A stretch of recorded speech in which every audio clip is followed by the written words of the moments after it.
শ্রাবণ মাসের ৩য় দিনের ভিডিও নিয়ে হাজির হয়ে গেছি। তো হ্যালো এভরিওয়ান, গুড মর্নিং। কেমন আছো তোমরা সবাই? আশা করি তোমরা সবাই অনেক ভালো আছো। আমিও মোটামুটি ভালোই আছি। ভিডিওটা আপলোড করতে একটু লেট হয়ে গেল, কারণ হচ্ছে একটু ব্যস্ত ছিলাম, যার কারণে। কি ব্যস্ত সেটা তোমরা রেগুলার ভিডিও দেখলেই বুঝতেই পারবে। সকাল সকাল ঘুম থেকে উঠে পড়েছি এবং উঠে বাসি বিছনাটা তুলে নিই, এবং তুলে নেওয়ার পর যে গাছগুলো চারা বসানোর জন্য রেখেছিলাম, আর এই যে গাছটা দেখছো না, এটা বালুর মধ্যে অনেকবার রোপণ করেছি, কিন্তু গাছটা যতবারই করেছি পচে গেছে। তো যার জন্য এবার আমি ২ টো ডাল জলের মধ্যে রেখেছি, আর কিছুটা ডাল আর কি বালুর মধ্যে রেখেছি, যে দেখি এবার কোনটাতে হচ্ছে। তো জলের যে ডালটা সেটা দেখে খুবই সুন্দর শিকড় বেরিয়েছে। তো তারপরে ব্রাশ করে নিই, এবং ব্রাশ করে আমার যেটা রোজকার কাজ থেকে ব্রাশ করতে করতে ছাদে যাওয়া এবং ছাদে কি কি ফুল ফুটেছে সেটা দেখা। এখন তো কয়দিন বৃষ্টি হচ্ছে, রোদ উঠছে, তো বেশি বৃষ্টি হলে গাছে কোনো রকম ভাবে ফুলটা অতটা ফোটে না। আর আমার ছাদ বাগানে না তোমরা গোলাপি জবা অনেক রকমের দেখতে পারবে।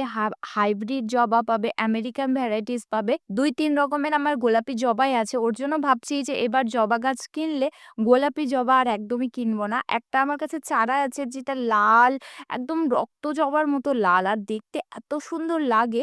আর সেটা হচ্ছে আমেরিকান ভ্যারাইটিস, যেটা ফুল ফুটলে তোমাদের সাথে শেয়ার করব। আর এই যে ইয়েলো কালারের যে ফুলটা দেখলে, ওটা হচ্ছে অ্যালামুন্ডা।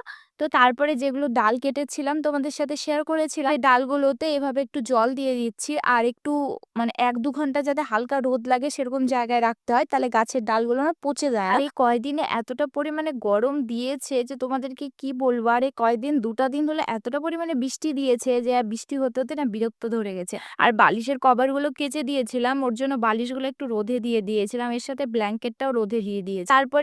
তারপরে একটু ট্যাপে গেছিলাম জল ভরতে। সেই সময় আমাদের এখানে হরেক মাল ১০০ টাকার লোকটা এসেছিল।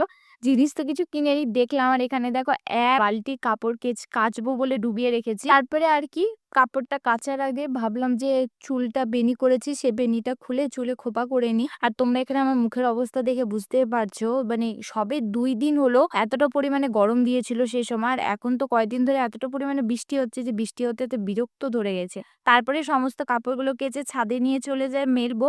আর দেখো আমাদের বাড়ির পেছনে না পুকুর আছে, সে পুকুরে দেখো কতগুলো মাছ এইভাবে করে আছে। মনে হচ্ছে যে একটা জাল ফেলে যদি সমস্ত মাছ তোলা যেত কতটা ভালো হতো। আর ছাদে না বেশিক্ষণ দাঁড়ানো যাচ্ছিল না, তো ফটাফট সমস্ত কাপড়গুলো মেলে এসে নিচে চলে আসি, এবং নিচে এসে স্নান করে নিই। আর কালকে যে তোমাদের সাথে শেয়ার করেছিলাম না সানস্ক্রিনটা আমি বাপির বাড়িতে রেখে এসেছি, পরে দেখছি যে না, আমার পার্স ব্যাগের মধ্যে সানস্ক্রিনটা রাখা আছে। তো সানস্ক্রিন লাগিয়ে নিই, সিঁদুর পরে চলে যায় ছাদে গিয়ে পুজোটা সেরে নিই, এবং পুজো সেরে নেওয়ার পর বাজে ১১টা, এখনো পর্যন্ত মিস্ত্রি আসেনি। তো আমার আর মনে হয় না মিস্ত্রি আসবে।